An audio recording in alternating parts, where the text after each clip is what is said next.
Hey listeners, welcome to the Ad Intellect podcast.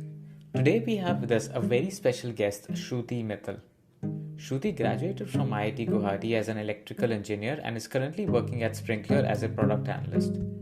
Last year, she also started Getting Candid, which is an interview series where the world's top leaders share their professional journeys, strategies, and personal stories to inspire young minds. Now she's working towards building a platform that allows more and more people to actively be a part of that network of leaders. Her achievements don't stop here. She's also a trained Bharatanatyam dancer and an excellent swimmer. My conversation with Shruti takes multiple different tangents throughout. The conversation starts with Shruti sharing her experiences at IIT and then how she was able to pivot into product at a very early stage. She then shares how Getting Candid came into existence and her plans to grow it further. She also shares about her biggest source of inspiration and her passion for dance and swimming. So without further ado, let's jump straight into the show.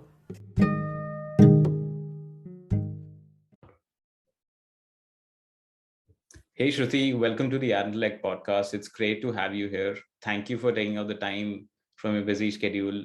You're working full time and also doing your initiative with Getting Candid. I know it's a lot of commitments, so thanks for being here at this time.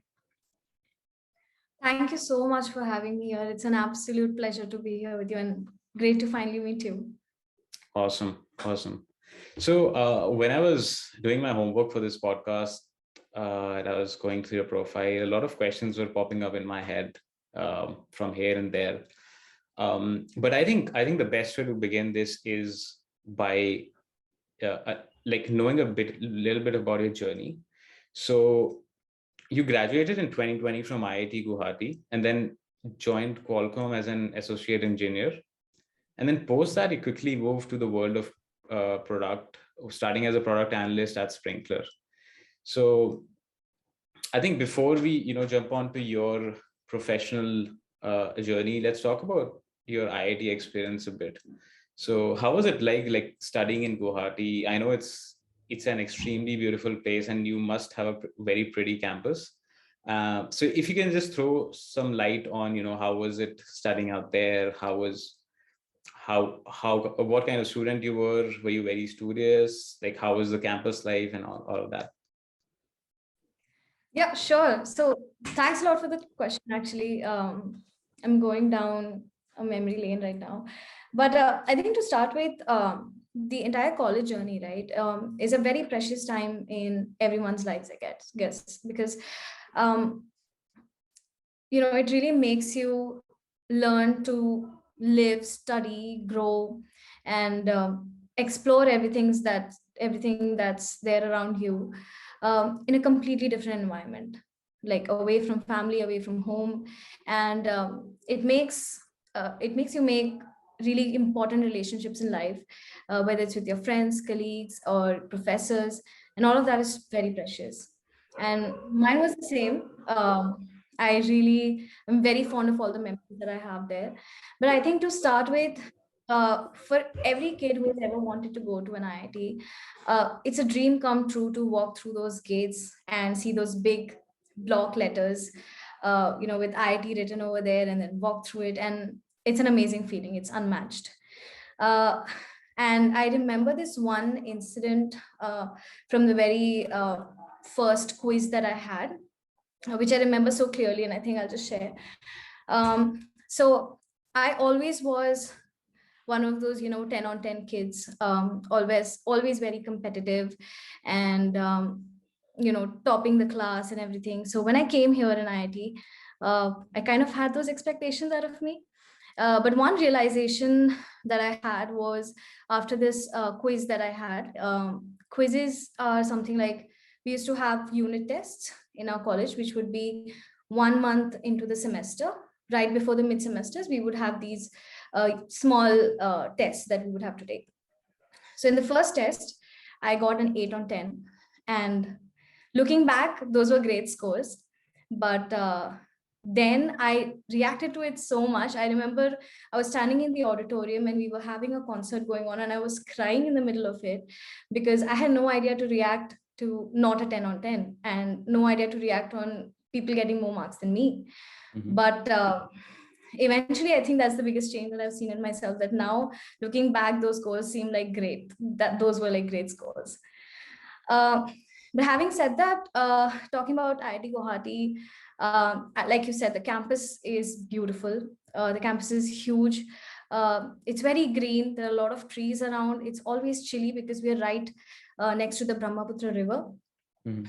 And it's always like fresh air and everything. And back in college, all of us used to have cycles.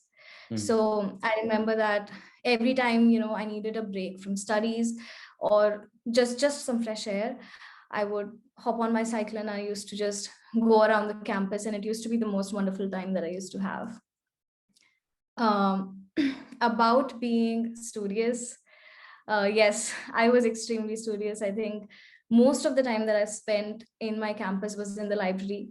And I remember I used to go to my classes, reach my classes about 10 minutes early. I would take out my notebooks and three different colors of pens, and I used to be ready for the professor to come. And as soon as the professor would start speaking, I would start taking notes. And like 2 weeks before the exams, everyone used to have copies of that notes, and everyone used to be studying from that. So definitely, yeah, I've been a very studious person. But IIT Guwahati in general gave me a lot of opportunities to explore a lot of other things. Like I'm a trained Bharatanatyam dancer, so classical dances come very natural to me. So while I was in Guwahati, Assam, I learned Satriya, which is the classical dance form of Assam. And at the same time, I was into swimming. And we also had Techniche, which is a techno management festival of IIT Guwahati. Mhm. So I was a part of a lecture series module there as well. So yeah, a lot of things there. And I think, yeah, it's been a really great experience. Awesome. I think that's a great story. I personally believe like 8 out of 10 is a great score, but yeah, like if you were expecting a 10, you get an 8, it's definitely a disappointment. But yeah, I think a lot of times what folks who are like very like really super achievers in their schools, when they come to university, they realize that it's 10 out of 10 in university is a myth technically. So it kind of Absolutely. humbles you down. And I can relate when you said that. So I was, although I was not that kind of glorious student, but I was an very passionate note taker. So I would take down a lot of notes during lectures, and then towards the end of a semester during exams, I would be handing out notes to everyone. So I had that kind of monopoly in my class. But yeah, that's great. And I really like the piece where you were already a classical dancer, and then you learned a different form of dance during your college days. So it was not just study. It was something else as well, where you like kind of added a star to your hobby. And then I really like that story as well. Awesome. So I think I think we'll now move to your the professional bit of your story. So you started at Qualcomm as an associate engineer, but quickly pivoted to the world of product now at Sprinklr. A fun fact that you're the third guest who is currently working or has worked at Sprinklr in this podcast. So there's something going on between Sprinklr and Wow. Intellect. Yeah, I mean, the very second guest on the show was Gloria, who interned at Sprinklr. Mhm. Now she's, I think, at eBay. I recently had Asha Arvindakshan on the show. So she's the vice president of operations at Sprinklr. I think she's based out of Washington, D.C. So yeah, and now you're the third one. So I'll after this episode, I'll probably reach out to Asha and Gloria that we have another Sprinkler person on the episode. They'll be really This happy. is this is so interesting, actually. Yeah, it's kind of this weird trend, but yeah. So my kind of question was that um so you moved to product, I think, at a fairly early stage in your career. because you started as an engineer, which was, I think, related to what you studied at university, right? So how, like, when did you think that, moving into product is something that you want to do? And then how did you prepare for that transition? So during the 4 years of my college, before I graduated, I did a bunch of internships, and most of them revolved around coding or building something using different languages or different techniques. And after that, I had a full-time role at Qualcomm as well as an associate engineer, where as well I was doing coding and then just software development in general. Throughout the process, I think throughout all the internships that I've done and also my full time, there was something that really stood out for me, which was also common across all of these things, which was that I was either building a feature or I was making changes to an existing feature, or I would be working on an overall product and or I would be making changes to that overall product. What happened was that I really began to wonder by the time I started my full-time role at Qualcomm, that where were these changes coming from? Like, where were we getting the requirements for these features? How were we deciding this? Are the customers coming out to us and telling us that they need this thing? And how do the customers know what they need? Like you would have heard Henry Ford's very famous line that, if I'd asked people what they wanted, they would have asked for faster horses. Yeah. So that was kind of my mindset. And I started really questioning why are we doing this and where are we getting this information from, that this is the right thing to do. And eventually, so at that point, I wasn't very well versed with product. I didn't know much about user research, customer development, none of it. But that was a changing point for me where I started really reading into it, and I started researching about these terms and what fits in where. And I started reading a lot of case studies. I started doing a lot of questions.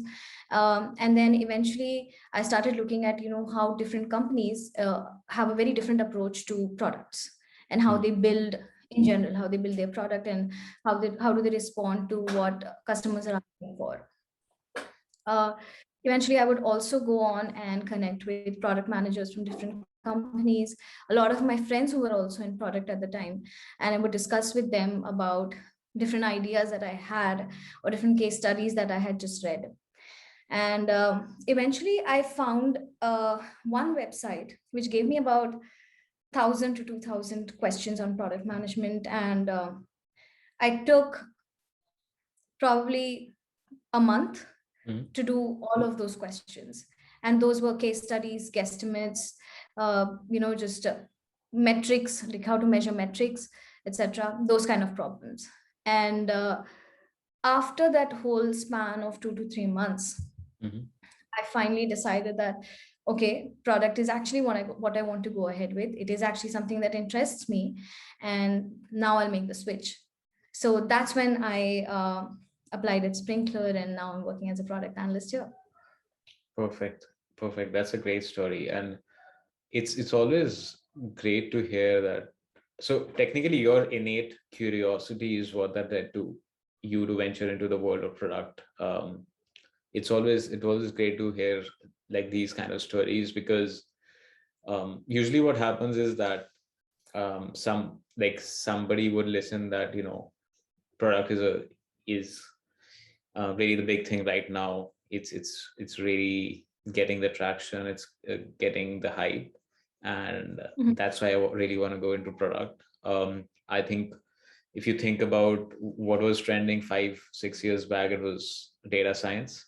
So a lot of people would just jump onto data science bandwagon because it was it was kind of a trending role, really not knowing what it entails. But it's really lovely to hear such stories where curiosity leads to something, and then you try to figure out what it is, and then it really matches with your interests, and then you go all in for that. So really great. Cool. So I think let's move to the my favorite part of the whole episode. Um, so you recently launched the official website of Getting Candid. Why don't we start with like what Getting Candid is, and then how did that whole idea came along, and then I'll ask some follow-up questions. Sure. So, Getting Candid is a platform that I've created to interview top women leaders. And I talk about their journeys, their professional stories, the challenges they faced, and how they came over it. What are their advice to those who are just starting with their careers and those who want to be very influential leaders later on? And about their personal interests, how do they keep growing and learning even after being at that stage, and ultimately everything about their life and their professional journey that made them what they are right now. Mhm. How it started, so I actually started almost a year back. It's almost a year now. um, so I graduated in 2020, and when you come right out of college and you enter the professional world, it's a completely different environment. In the campus, you are in this closed environment and you're with your friends and very known people all around. And you have these specific tasks and you have to study, you have to do projects, maybe research. But when you come out into the professional world, there are a lot of new people you meet, and the entire lifestyle changes. You have to work, you're given tasks, and things completely change for you. So it's a big change. Yeah. And coming straight out of college, it's not very easy to really decide what's the best for you, or what you're doing right now is what you want to continue doing. For example, I myself changed like 6 months into my job. I switched Yeah. to product. So you usually never know if you want to switch your role, or you want to go for higher studies, and if it's an MS or an MBA or masters. So you never know that. Mhm. I think it was the same with me.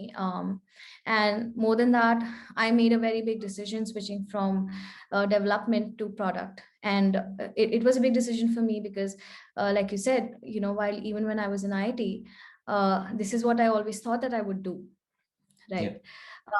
And then learning all about product in such a short time and then taking that big decision, it definitely was a very a, a confusing time for me, I'd Yeah. say. Like, you don't know where it's going to go and you have no clarity, but you're still working towards what you want to. uh, Mhm. that's when it really struck me that it's probably just not me. I know at least 600 other students who graduated in the same year from IIT Guwahati itself. And Yeah. then there would be so many other students would have graduated and who would be feeling the same thing. And not just that, everyone in their early stage career. Mhm. Uh, so yeah, so that was something that was really recurring in my mind. And eventually I realized that there are so many leaders Yeah. around us who have a story of their own, Mhm. right? They have their own motivational stories. They have a lot of challenges that they faced, and they fought it, and they continue to do so. Yeah. And they have so much experience in the real world, the professional world that we are just stepping into, Mhm. that there's going to be so much to take back from it. Yeah. Yeah. So that's how I initially started. Mhm. And I did a couple of interviews, and I began to realize that it's not just college pass outs or really people in their early stages of the career. It's everyone Yeah. faces some challenge or the other, and in any stage of their life, in any stage of their careers. And eventually it helps everyone to know of an inspiring story from an inspiring leader. Yeah. So that's how I initially started Getting Candid, and I'm continuing that because um, I had really love everything that I learned from it, and then which I'm able to help everyone in my audience to learn from. Great. Great. Yeah. I think that's why I was really attracted. So when I came across your website and I explored a bit, I read a few interviews that you did with some of the leaders. I was really pulled into it, because at somewhere I was doing the same thing with this podcast, and the intent of starting the podcast was quite similar. So I was like, there's this person who is doing probably the exact same thing but on a different platform. So why not, let's connect with them and try to learn from them.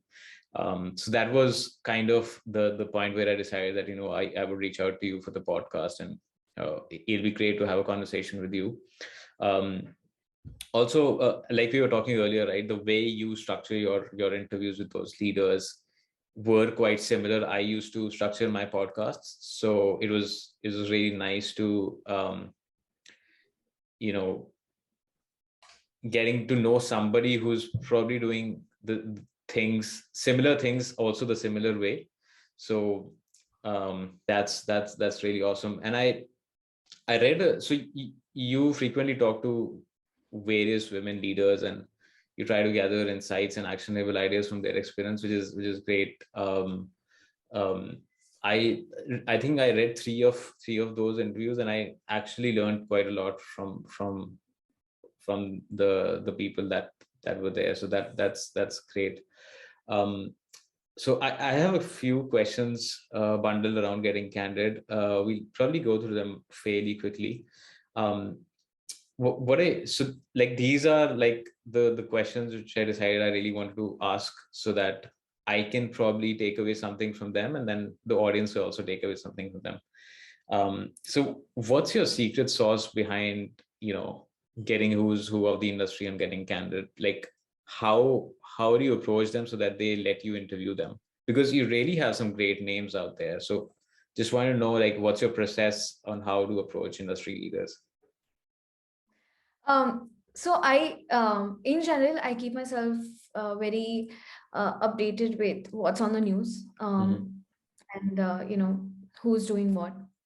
Uh, and I attend a lot of conferences, a lot of discussions, lectures, or podcasts that I come across. And mostly I come across those on LinkedIn. And for example, before I interviewed Michelle Parsons, who's the CPO at Hinge, I just the week before that, I was listening to her podcast, and then later I was also part of a conference that she was holding. Okay. So um, I think the way I do it is really someone who really catches my eye, and someone that I'm already inspired with, and that's who I want to reach out to. And then usually what I do is I send them an email requesting them to, letting me interview them, or I contact them on LinkedIn, and whichever works. I mean, that's how I just do it, because I really share like how much that I am inspired, and then their stories would further inspire a lot more people like me. Yeah. And yeah, that's how I reach out to them. Awesome. I think it's a similar process for me as well. Majority of the guests I reach out to, like, especially whom I don't know. So when I started the podcast, I like naturally I had to start with my friends and people who I knew personally, but eventually it moved on to getting people on the show whom I really didn't know before. I haven't talked to them that much, but um, the way I did it was that, so let's say I'm subscribed to a newsletter which I really love, and I'm reading it every week. So, Yeah. and I really like the ideas and thoughts from that person. I would probably reach out to them via email or Twitter or LinkedIn, that I really like this newsletter, and then can you come on the podcast to talk about this? So an example of this was fairly early in the podcast. I had Abhinandan Shah on the show, who's I think a machine learning leader at Barclays. So like long before that, like even before the podcast idea was in my mind, I was subscribed to a newsletter that he writes every week called Mindfulness Index, and there was one typical newsletter about mental models which I really loved. So when I approached Abhinandan, I said that this newsletter I really liked, and this like I'm currently starting a podcast. If you can come to the show and talk about mental models, I think that'll be great. So that was awesome. So yeah, I think um, so it's good to know that we share something as well with regards to how you approach these people as well. So that's great. The second question was, what are your future plans with Getting Candid, and then how do you plan to grow it further? Any plans to launch a podcast as well, probably somewhere down the line? Uh, since the entire concept of Getting Candid is based around um, talking about inspirational stories of influential leaders, um, and this is majorly to reach a lot of the people who are probably at the same stage as me, and I don't mean career stage, just trying to explore things. Okay. So I think my major objective would be to build this into a community where I can bring more people in, and I can help them directly reach out to them. So if they have any questions or have any suggestions, I can really incorporate those into the interview. So it's not just me asking the questions, but it's the questions of everyone who's listening, or whoever is a part of it. And eventually, yes, absolutely, I think visual and audio representations, I mean, those are the best ways for making people really learn and really absorb what someone's talking about. So yeah, I would love to explore that as well someday. Hopefully I'll have a podcast as well, or a YouTube channel, and maybe we can collaborate as well. Oh yeah, I would love to be um, on the show because it's really, it gets really boring and tiring to be on the other side always. So I would love to be a guest as well on one of the podcasts. Yeah. So kind of giving yourself a chance to share a journey, right? Rather than just asking questions to other people. So yeah, definitely would love to collaborate and be on the show. Um, awesome. So the last one is your three topmost, most special learnings that you have gathered from all the people that you have interviewed till now. Okay. Um, so I think one thing that I saw very common across every leader that I have interviewed so far was the willingness to learn and always being curious. So Okay. one thing that I really took back from that was, obviously all of these leaders are very experienced and they have a lot of expertise, and probably the best in their fields, one of the best in their fields. Yeah. But they have this curiosity to always keep learning. And that may not really be related to what they really work on. So if someone is a leader in tech, it's not always going to be about, they're not always only going to be interested in what's happening in tech and how they can use those technologies to build their products, but it's also about being curious about what's happening in general, in general, how the businesses are performing, what are the product expectations, what are the customers asking for, and have an overall perspective, an overall view of what's happening. Okay. And I think that's unmatched because in this ever evolving industry that we are in currently, it's extremely important that you invest time every day to just learn, to just read something, a newsletter, or watch a video, or listen to a podcast. Okay. But just be updated. I think the second one would be that everyone that I've talked to so far has always had a story to share.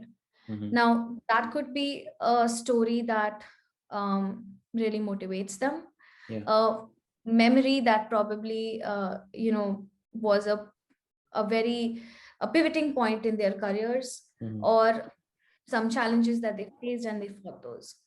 So I think everyone really has a story, and there's a lot to take back from it, and a lot to learn, because somehow or the other, you might find yourself in a similar place, and there's a lot to learn from that and really know how you can handle things better.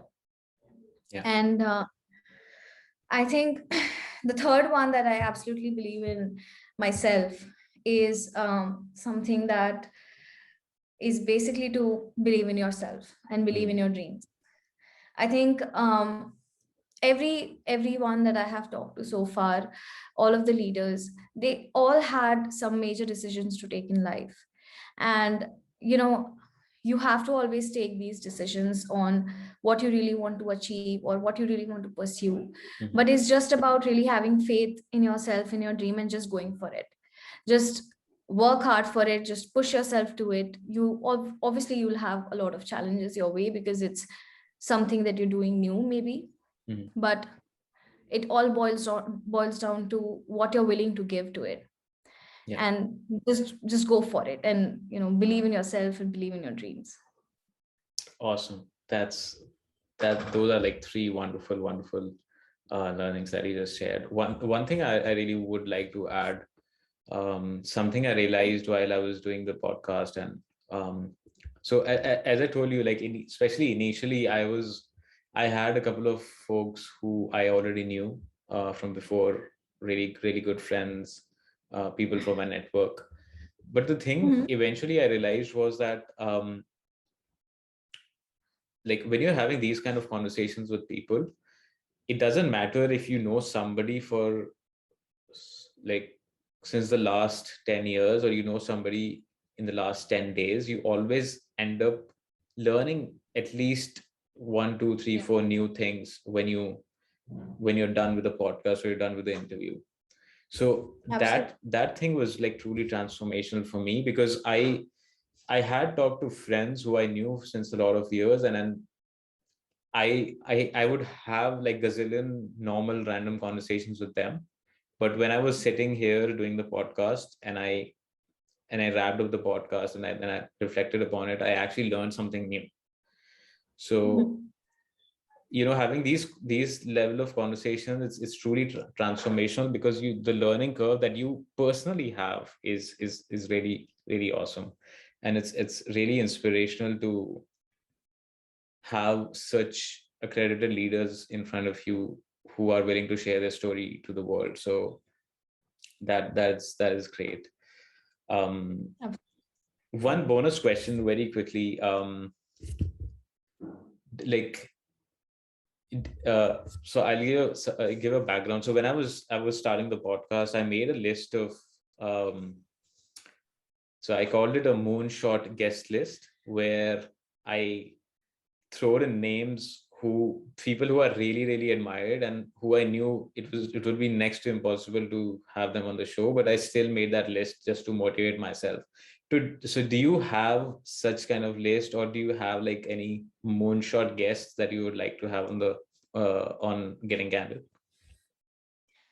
Okay, this is so I am a huge fan of Priyanka Chopra's, honestly. Okay. And I think someday when I'm able to maybe even reach out to her, I definitely would want to reach out to her and interview her, because I think when I was growing up, I watched a lot of her movies. Okay. But the time when I really became a fan of hers was when she was everywhere. She was in Hollywood, she was singing, she was investing in businesses. And it really made me believe that she's unstoppable. And she will be the person that I would really want to interview someday. Awesome. Yeah, I think she's incredible. Although I'm not very much into Bollywood currently, but I think she like the good part about her is that she moved into Hollywood like years ago, and then she's also really appreciated in that culture as well. And then she has done really a great job in Bollywood as well. So she definitely, as you said, she's everywhere, and she's just like nailing it in every field. So she's always pushing herself. Like she never pauses. She's always going. Like once she's achieved something, she was going for something else. And I think it's incredible. I mean, it's great. Awesome. So I really hope that you probably get your chance to interview her at some stage. Awesome. Cool. So we'll move to this next stage of the podcast, which I think the question would be really special to you. And And I'm glad that we had this conversation before we did the final recording, because nowhere in the world I could imagine that like you really had this story. Because mostly what I would do is, I mean, the total avenues I have for somebody is probably the LinkedIn, Twitter, Instagram, website. That's it. So um, I'm really happy that I'm getting to ask you this question, and really glad that we connected before, so it could happen. So when we were having this initial conversation about the podcast, you mentioned that your mom is one of your biggest sources of inspiration in what you do currently, and then what you have achieved so far. Um, and I believe that there's a very special and interesting story behind it. So would you mind sharing it on the podcast? And I think a lot of listeners who's listening to this and otherwise as well would really be able to connect with the story. Yeah, so that's absolutely true. My mother is the ultimate form of inspiration for me. And I have always looked up to her ever since I was a kid. And I Mm. have always appreciated, I mean, I was really young, maybe 4 or 5 years old. And ever since then, I used to really appreciate the very small things that she would do to me. I don't know if I've ever told her that, but yes, this is something that uh, so my mother is working, and she used to go to office back when I was a kid. And I remember that we used to be, me and I have a younger sister as well. So both of us used to be in daycares, and my mother used to come from office maybe around 7:38, and then she would pick us up, and then she would sit us down on the kitchen, the slab that you have. She would sit us down there, and then she would cook food while talking to us, and she would ask us about our day and about what we did at school, what did we learn new, how was our homework going. And she would make sure that the last meal that we were having of the day, all four of us, we sat together and we had home cooked meal. And that was really important to her, and I think that built that value in both me and my sister as well. She has always been so dedicated to us. I think after having a full-time job and being able to do this, I think it's incredible, and I think it's not appreciated enough in general. I have a full-time job, and I know that I struggle to make an omelette for myself. So Yeah. I can imagine what it would have been for her. And uh, she was really fond of actually Bharatanatyam. And at the age of 4 or 4.5, I think she put me to the classes. And I've been learning that for 18 years now. And she was so dedicated about my classes. She would come back from office, take me to the classes, make sure that I was doing all of the extracurriculars that I'm either interested in or I should know, like drawing, piano lessons, singing. And specifically for dancing, so there's this concept called arangetram. So it is basically, in Bharatanatyam, what happens is, after a few years of training, you're ultimately introduced as someone who can, take the stage and who can perform. And that's called an arangetram, where the dancer will perform, for 2 to 3 hours alone on the stage, and they will showcase all of the different kinds of dance forms that they have learned. Mhm. So that's one of the most important, I would say, most important steps or stages when you're learning a classical dance form, to really present yourself as a dancer standing alone and dancing for 2 to 3 hours. And I was the youngest one in my dance class to have ever done an arangetram. And that was all because my mother was so dedicated to it. And she would make sure that she's not only coming to the dance class and sitting with me, but also make sure that I'm actually going home and practicing it. And I think once I even told my mother that, I want to be an Olympic level swimmer. And the very next day, she put me to swimming classes, and she made sure that she was there all the time. And I think even my education and making sure that I'm studying and I have everything that I need, she's always been there, not just in a supportive way, but also, if I had any doubts when I Mhm. was preparing for IIT as well, I would go to her so many times, just asking her doubts and getting those clarified. She's pretty great at math, physics, so she used to help me out a lot there as well. So yeah, I think there's a lot of story in there. And that's what kind of motivated me to also specifically interview women leaders at Getting Candid, because I want to share that story as well. I mean, these are superhumans, and there's so much that they can really, uh, so much that they can give to us that can really motivate us. Yeah. Yeah, that's the story. Wow, that's incredible. I think every piece of it is like so special. Like, where do I start? I think your achievement with was she a classical dancer as well? She wasn't, but I think she also always wanted to learn. Okay. um and she wasn't, so, and then she was like, okay, I really want my kids to learn Yeah, Bharatanatyam. yeah, yeah. No, that's really special. Yeah, I mean, definitely, I think mothers do make a lot of sacrifice. I can vouch it for my mom as well, because she was also focused. Uh, when I was a little kid growing up, that I should have everything at my disposal, and I should study well. She was really focused, trying to make me study. I was really a I really hated study at that point of time, and she used to do everything so that I can like get to study, score well, be good at sports and stuff like that. So a lot of sacrifices that she made with her time to make the kids really shine well. But yeah, I think your story is really special, and I think moms in general do play a lot of. Yeah. They go through a lot just to shape up their kids in a way that's good for them. It's really ignored, especially growing up, right? Yeah. um, like we are more inclined towards our friends than to our parents, and we would probably listen more to what our friend is saying rather than to what they are saying. So it's really a tough kind of thing to be a parent in general. um but yeah, I was able to remember certain anecdotes I Mhm. had with my mom as well, who really played a significant role in what I am today. So that's great. Probably we can dedicate this episode to your mom, who really um, worked so hard so that you could achieve uh, what you achieved up until now and then later as well. So really a beautiful story.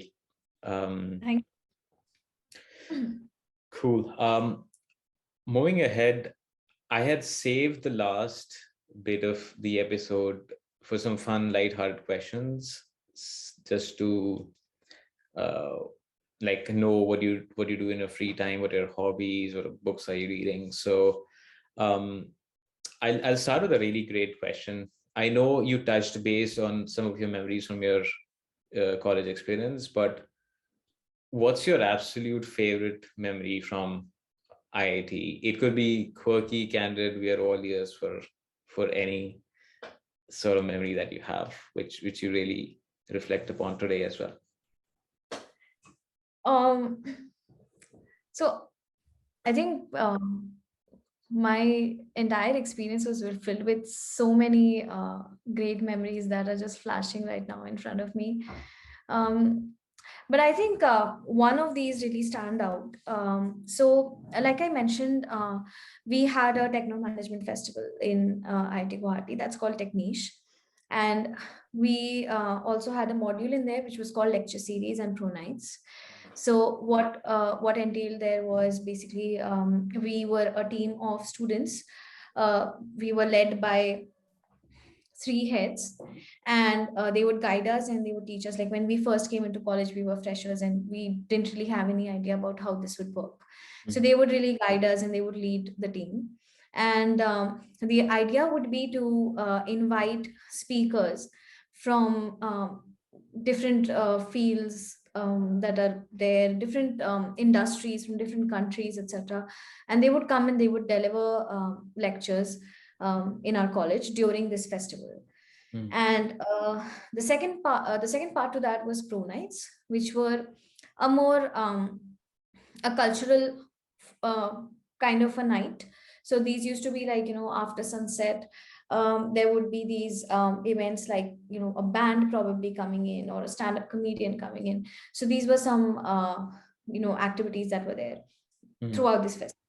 So eventually, when I joined as a fresher, and then I made it to the heads as well, where I then had a team of my own, and then we together would work towards inviting speakers and artists to perform.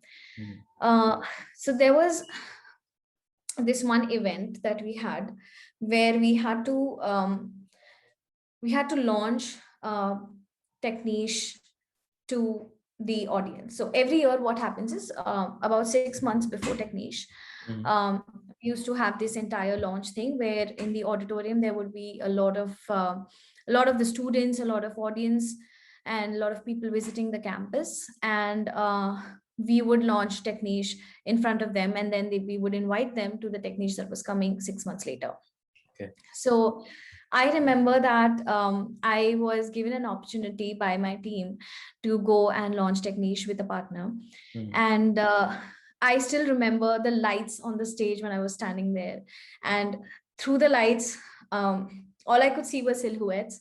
But I knew that every single person who was really important to me, all of my friends, all of the professors who were really important to me, and people that I had worked with, everyone was there in that room, and they were watching me launch technique, which is so close to my heart.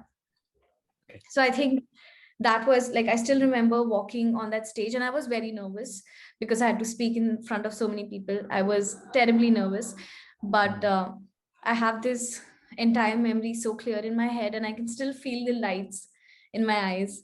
And yeah, I think that's the happiest memory that I have. Like, everything stopped for a second there.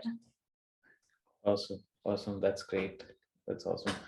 Although I was expecting something along the lines of how you sneaked out of the hostel at a late hour, but yeah, we'll save that story for a later day.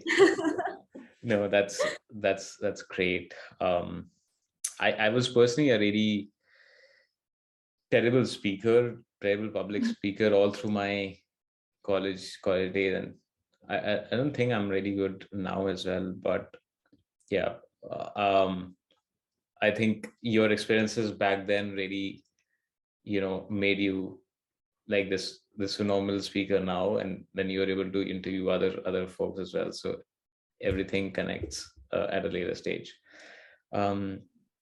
Awesome. Moving ahead, I was curious, like, definitely, like, with a full-time job and the initiative that you have, you must have a packed day most of the times, because definitely it really requires a lot.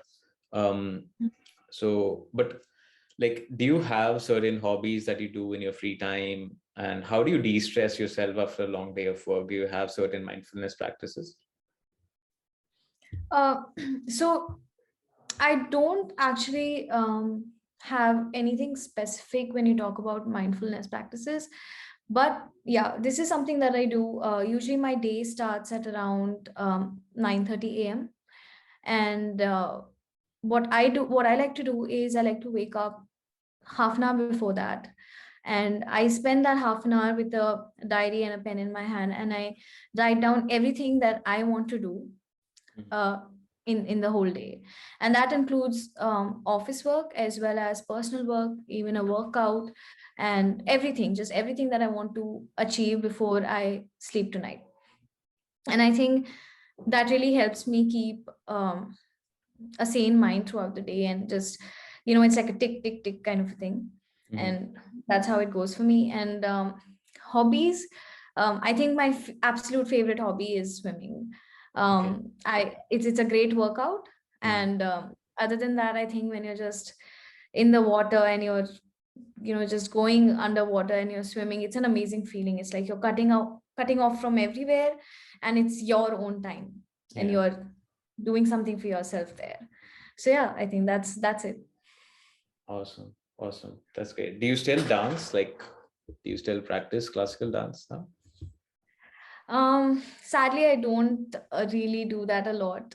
It's very rare, probably once in a month, Okay. if I'm really missing it. But yeah, maybe I should get back to it. Yeah, I think that's something very special to you. You should probably keep doing that every now and then. That'd be great. Awesome. Another technique which I recently learned from a podcast as well. I'm not sure who was it. I think it was near Real. So Mhm. I used to make those to-do lists as well, but the problem was I would make the list, but at the end of the day, I would just do 2 out of 10 things, and the rest 8 would just go down the drain. One thing which I learned from the podcast and I also started implementing was I'm not sure if you do it or not. Probably you do it, but create a to do list and then I put that to do list in my calendar and I block a certain block of time for that. What Yeah. it really helps me is that I know these are the 10 things I have to do, but I also tag a time to it. So I'll record this podcast at 9 a.m., 9 p.m. I would prepare for this meeting at 8 a.m. It really changed the game altogether because now I have certain blocks of time which go hand in hand with my to-do list and it's really transformational. So if you feel you're lagging on that to-do list, I'll really recommend you to do that. um Yeah, no, absolutely. I do quite a lot of the same thing. So even when I'm making a to-do list for what I have to do in work, what I do is like the first thing I do as soon as I'm making that to-do list, I'll just schedule all those meetings immediately. So yeah. if I have to talk to someone or I have to discuss something, I'll just immediately, the first thing I'll do logging in would be to just send those emails out to connect. And even if it's something personal, that's the first thing I do, because then like I have initiated it and then I know that I have to keep a track of it. Yeah, no, that's great. That's awesome. Moving ahead, so which book do you have on your bedside table, and what would be your top book recommendations? Um, so currently I'm reading Inspired by Marty Kagan. It's a great book on product Yeah. and how to really build tech products that the customers really use. Mm. And I think other than that, I have two book recommendations actually that I recommend everyone to read, even my friends and everyone, my family, because these really change the way I think and I utilize my time in general and how I keep improving myself. So one is Atomic Habits by James Clear. Okay. So that's a great book that talks about specifically talks about how if you try to improve yourself by just a little bit every Yeah. single day, by the end of a year you see all of that compound and you can see a very significant change in yourself. Yeah. Yeah. And that could be just learning or maybe building a habit or whatever it is that you have in mind. Mm-hmm. The other book is very close to me. I think also because it was the first self-development kind of a book that I read. And I was probably in eighth grade when I read that because my mom was reading that. Mm-hmm. So that book is called Outliers by Malcolm Gladwell.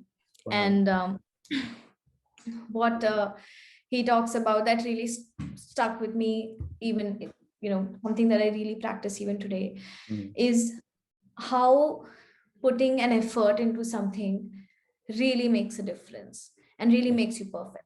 And he talks about how 10,000 hours of practice is what makes you perfect, and you have to give in that much time and you have to give that much commitment to Yeah. whatever you want to do to see yourself very significantly improve or be really successful in what you want to do. Yeah. So I think, yeah, so I mean, Atomic Habits and Outliers, both of these books, 100% recommend to everyone who's into reading. Awesome. Another coincidence, I'm currently reading Atomic Habits. I Oh, have it open on my Kindle, really. So I'm on the the 1% rule. yeah, I'm on the chapter 15 currently, almost halfway through it. So, and definitely, I think it's the most recommended book ever that I've. Yeah. I was, interestingly, I knew about Atomic Habits since a long time, but I was sort of avoiding it without any reason. But then so many people recommended me, and I was like, let's try it. Let's see what the hype is about, and I think it's really a life-changing book about habits. Yeah. I've picked up a few bits and pieces from it, um, which I'm currently implementing. One specifically with regards to the workout. So um, I'm a big procrastinator when it comes to workouts, but now, so there's one. So he talks about cues and everything, right? So what Yeah. I do is, I mean, what used to happen is, so I would I would want to work out first thing in the morning, probably do some yoga, meditation, and stuff like that. But I would just wake up, just skip that thought altogether, prepare a coffee, and then start working.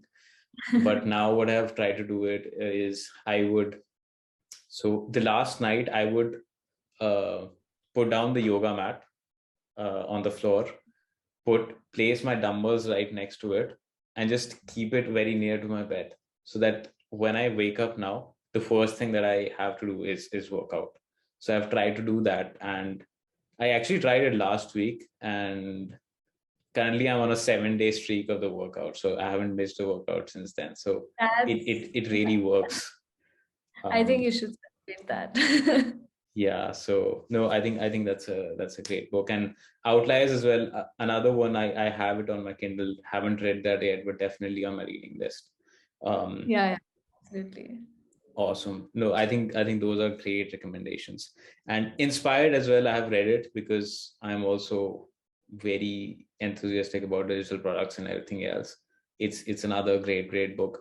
I actually have a recommendation for you as well. It's not a book created to directly to products, but I think it's great when it comes to technology. I'm not sure if you've heard about Clayton Christensen.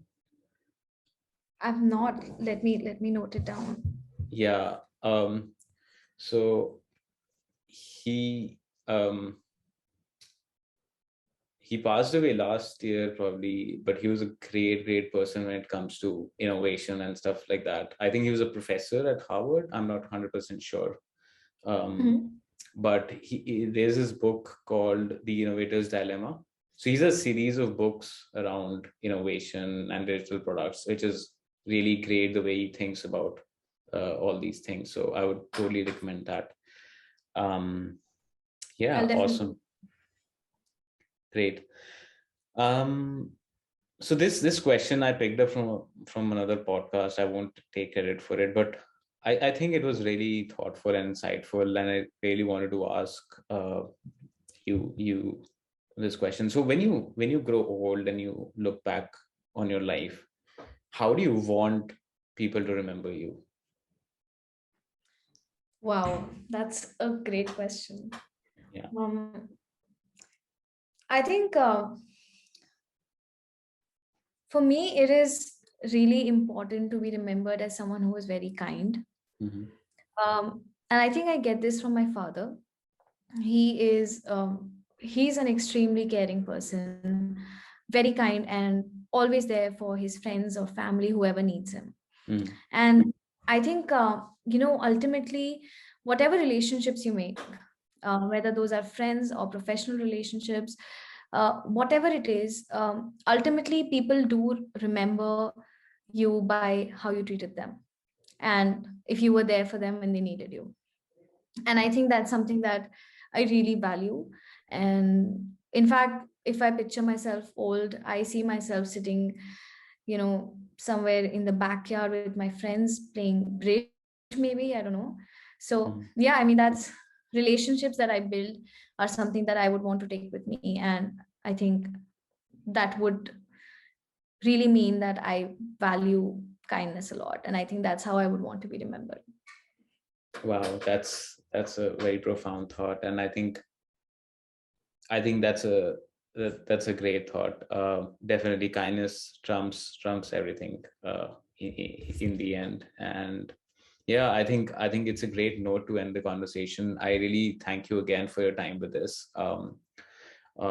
It's really great to have like achieved so much in just a short period of time, but you've always been grounded. And I think with your story, with your mom being your inspiration, and then your love towards classical dance, swimming, apart from everything else that you achieved, I think you had a great story to share. So thanks for that. Thank you so much for having me here. And it was great to talk to you. Like, just want to point out that amazing questions, and really loved answering all the questions, and a great conversation. I think it was a great conversation. Perfect. And I'll be looking forward to being the guest on your podcast sometime in the future. Absolutely. All right, perfect. Thanks so much. Hey listeners, thank you for tuning in to Ad Intellect. The contact details of the guests and any additional relevant links are available in the show notes below. We'd love to hear what you think about the podcast, so please write to us on adintellect@gmail.com. Until next time, peace.